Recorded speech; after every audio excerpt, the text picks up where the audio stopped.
Alright guys, so you've heard me preach this entire course about the importance of split testing, and this is probably one of, if not the most important sections and videos of the entire course. Right, and I'm going to repeat that really quick just in case you're like doing something else. This is one of the most important parts of the entire course. So pay close attention here because this is going to completely change how you run split tests and how you optimize Facebook campaigns and how you run Facebook ad campaigns most efficiently. And so we're going to open up this entire window so we can kind of see this clearer. But there is also kind of an explanation in the PDF that you can follow along if you like.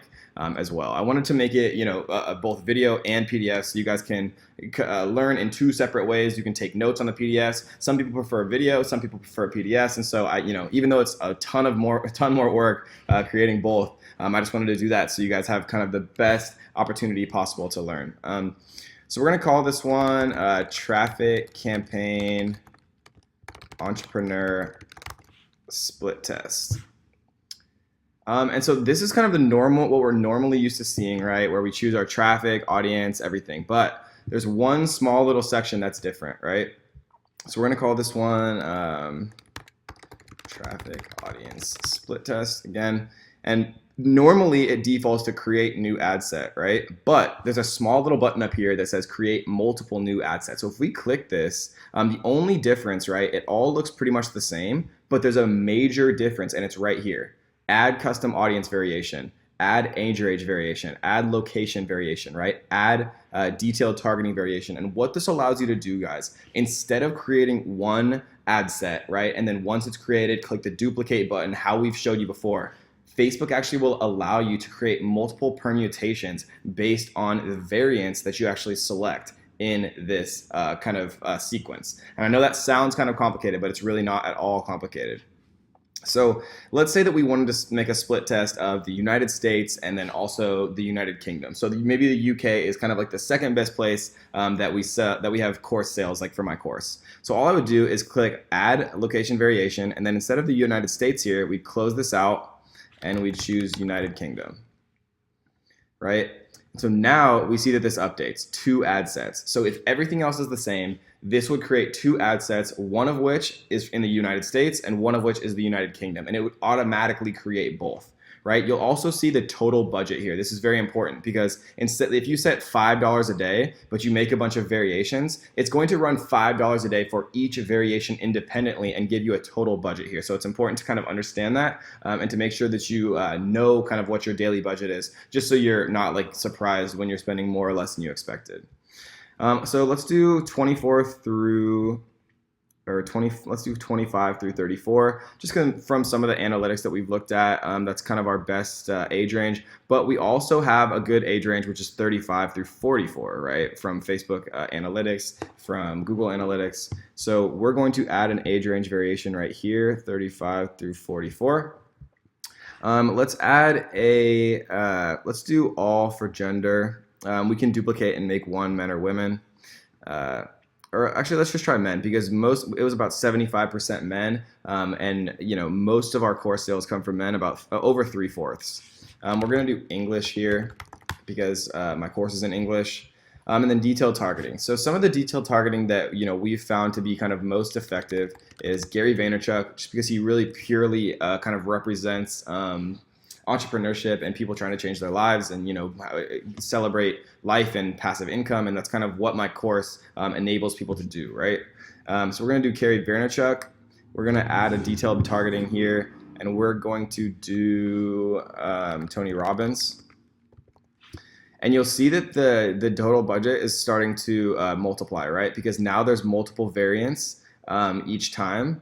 And so when we add another detailed targeting, for example, it's going to actually multiply, right? Because there's 2 ad sets, one for the UK, one for the United Kingdom. There's 2 ad sets, one for the age range 25 through 34, one for 35 through 44, and now there's another for Gary Vaynerchuk, and then all permutations of each combination needs to occur as well. So let's add like one more. And we see it go from 160 up to 240 here. And we're gonna let's do Bob Proctor. Okay, and so now we have some stuff going on here. So we're gonna edit the placements. We're gonna kill Instagram, Audience Network, Messenger. We don't want Marketplace or Right Column or Instant Articles either. And we're going to do all devices, right? And again, we can split test this as just mobile and just desktop once we create the campaigns. We did see that iOS devices, right? It said in our Facebook analytics that people were significantly more likely to purchase if they were using Safari and on a phone. And so one split test that we could possibly make would be, to only have mobile only. And then we could just choose iOS only because people that are using Safari are generally on iOS. And we're going to optimize for link clicks here. We're going to change when you are charged from impressions to actual link clicks because it does default you to impressions, which means you pay for ads being shown to people even if they don't actually click on your ad. And so it's generally a little bit more efficient kind of to have when you're charged be link clicks. And again, this is only available from the link clicks option. If you do choose landing page views, impressions, or daily unique reach, it defaults to charging you based off of impressions. And I'm not saying that that's wrong, but what I am saying is I prefer when I'm doing traffic campaigns to be charged on link clicks only.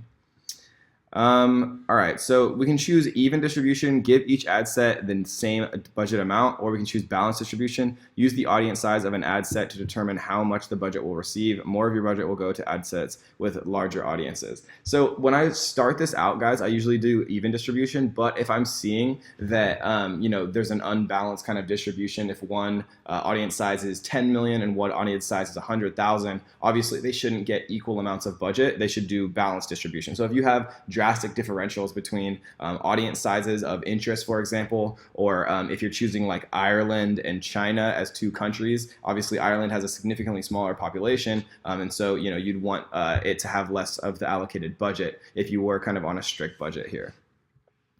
So total budget, we see 12 ad sets with $20 USD daily budget. 12 times 20 is obviously 240 here. And so I'm going to run my ad continuously, and I would click continue, guys. And like if you've never used Facebook ads before, or if you haven't been around for a while, this feature being added directly natively into the Facebook ads platform was kind of one of the biggest amazing changes that Facebook actually did kind of bring out, because there was some custom software and third-party software that did basically exactly what I just showed you, like AdEspresso and things like that back in the day, and they were clunky to use a little bit, but it's just so much nicer to have it actually kind of coded beautifully in here for you within Facebook ads. And you can see it actually separate the ad sets, and it'll name them by default for you. Like, this is the Great Britain men 25 through 34. Here is another one with a different interest, right? Here's the US men 35 through 44.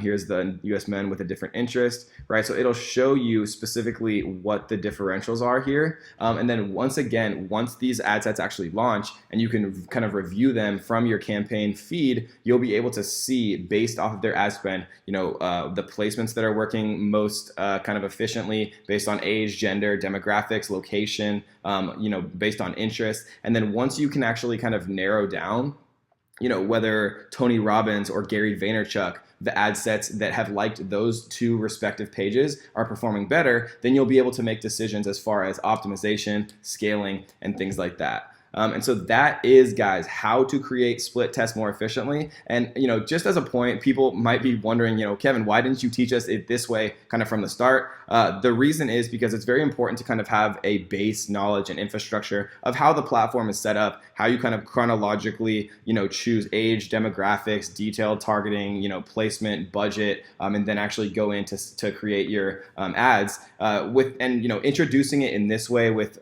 variant testing and, automatically creating all permutations of split tests based on variants of the different demographics, behaviors, and interests is just a bit more complicated than I wanted to kind of introduce from the beginning. And yes, this is much more efficient, but if you had listened to me in the very beginning of the course, you wouldn't have actually created an ad until this point anyways. And so, I just wanted to really highlight that this is such a huge time saver. Using this in combination with rules is going to save you literally thousands and thousands of hours, and it's going to create unbelievably profitable campaigns for you with Facebook ads, guys. So I hope you enjoyed that one, and let's get to the next.